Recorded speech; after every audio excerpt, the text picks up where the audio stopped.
nyingi ambazo zimeenda kuchukua nafasi hivi sasa, zikiwa zimesalia siku chache sana dabi ya Kariakoo hatimaye ilikuwa inazungumziwa kwa hamu. Machi moja hii hapa imefika, lakini hatimaye mwenye mkuu ni Mwinchui Nasoro kutoka Tanga, yeye ndiye pilato wa dabi hii.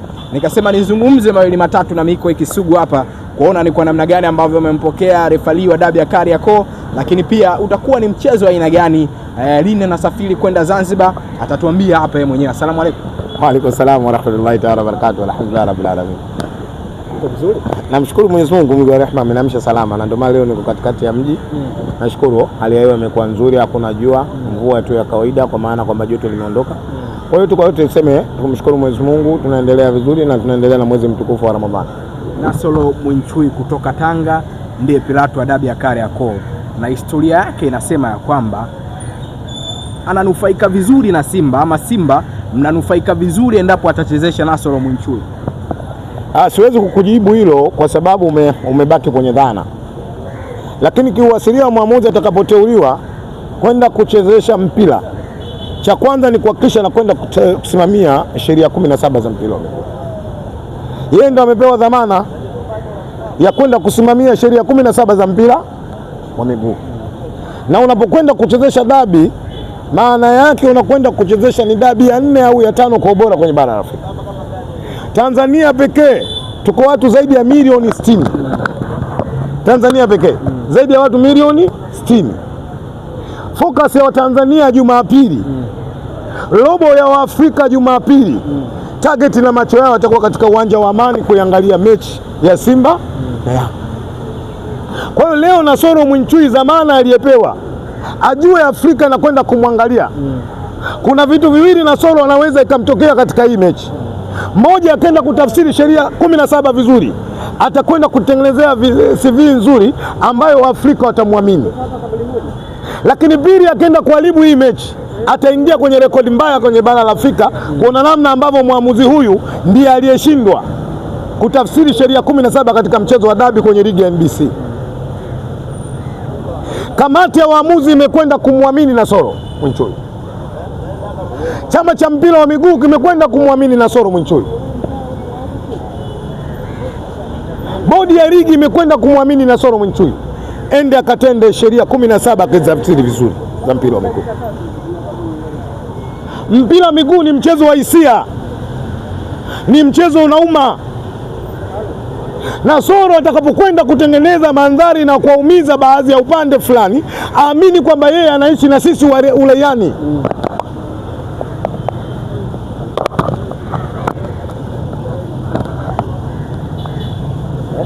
Afikirie hilo, kwamba mimi nakwenda kuishi na watu ambao wanahitaji mimi kwenda kuwatendea nini?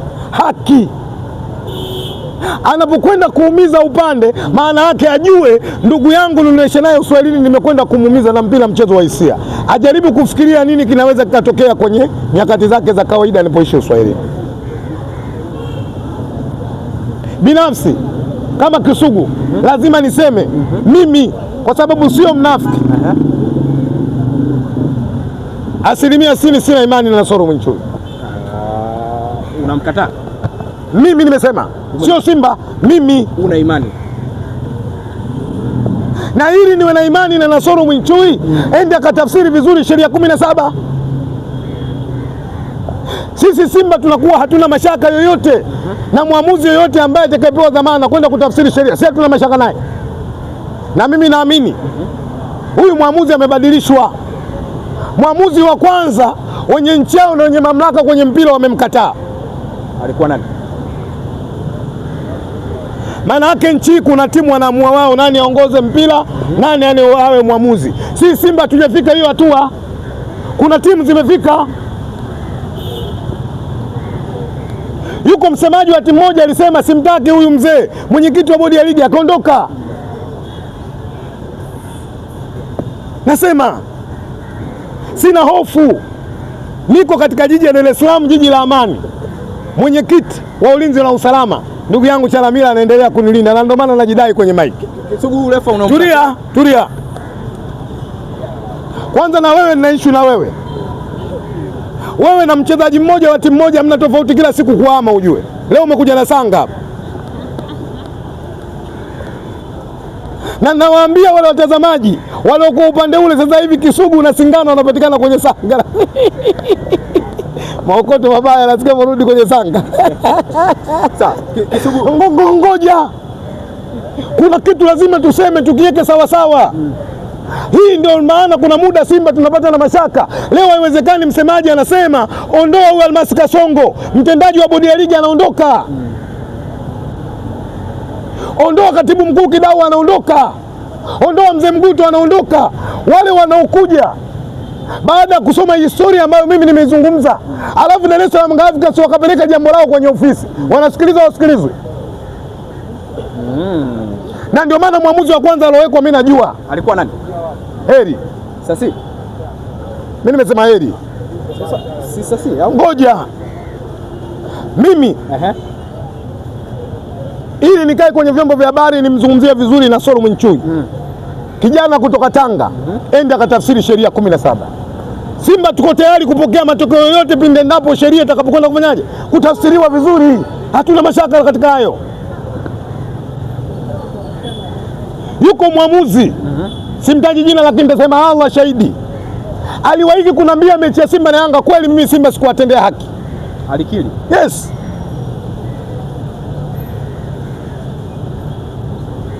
Watanzania milioni 60. Takwimu sahihi nimefanya mwenyewe. Watanzania milioni 48 wanaupenda mchezo wa mpira wa miguu.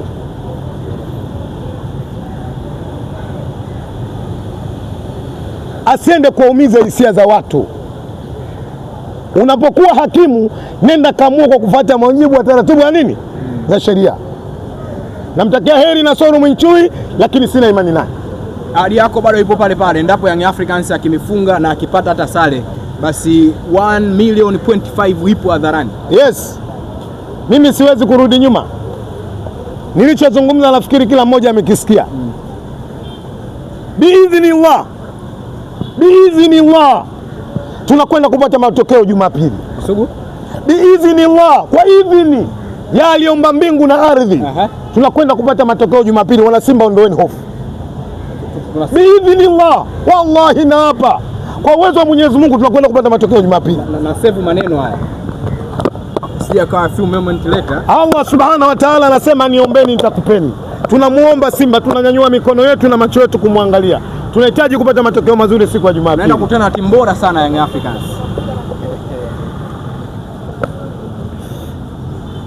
Kuna shule nyingine zinaandaa mitihani kwa watoto wao. Na moja ya kuandaa mitihani ili wafaulu, kwa sababu biashara zao zionekane zinaendelea nini? Vizuri. Ushahidi kwenye wizara zipo. Wako watumishi wa umma wanaondolewa kwa sababu mitihani imefanyaje? Imevuja. Dhamira ile mitihani ni kwenda kufanyaje? Kuandaa watoto waende kufanyaje? Kufaulu. Mtoto mzuri ni yule ambaye unamfuatilia katika kitabu mara ya kwanza mpaka ufaulu wake. Sio mtoto anarudi naye unapiga makofi. Kwanza angalia madaftari yake, na haki ya kupata A au ameandaliwa. Swali langu ni kwamba unaenda kucheza na Young Africans. Singano. Yanga sio bora. Na kama kuna mwana Yanga yote ana ushahidi kwa takwimu kwenye bara la Afrika aje. Juzi Alikamwe anathibitisha kwamba hawa jamaa wamekuwa 8, sisi tumekuwa wa 10. Nani bora kwenye namba 8 na 10 kwenye mpira? Sio mimi. Wewe Singano unapata wapi kauli ya kusema Yanga bora? Nimezungumzia unaenda kucheza na timu bora uwanjani. Wachezaji bora. Shida yako unabadilisha maneno baada ya majibu.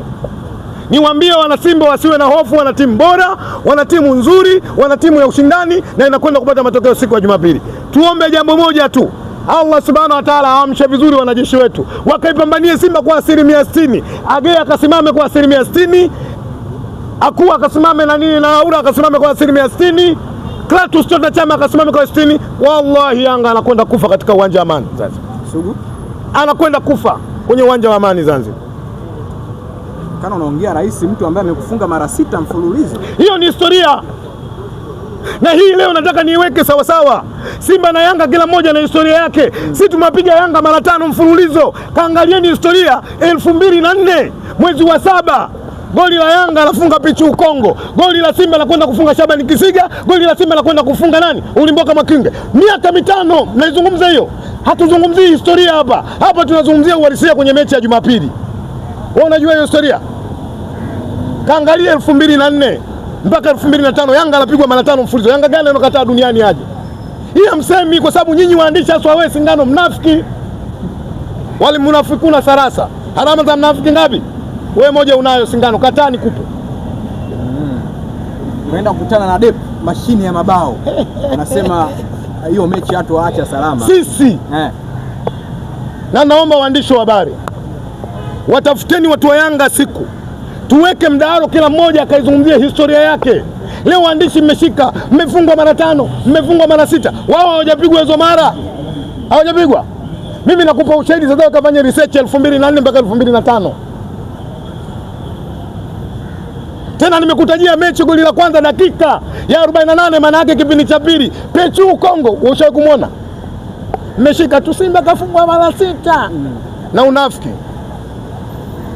Guys, tuna mechi ngumu zidi ya Dar es Salaam Young Africans.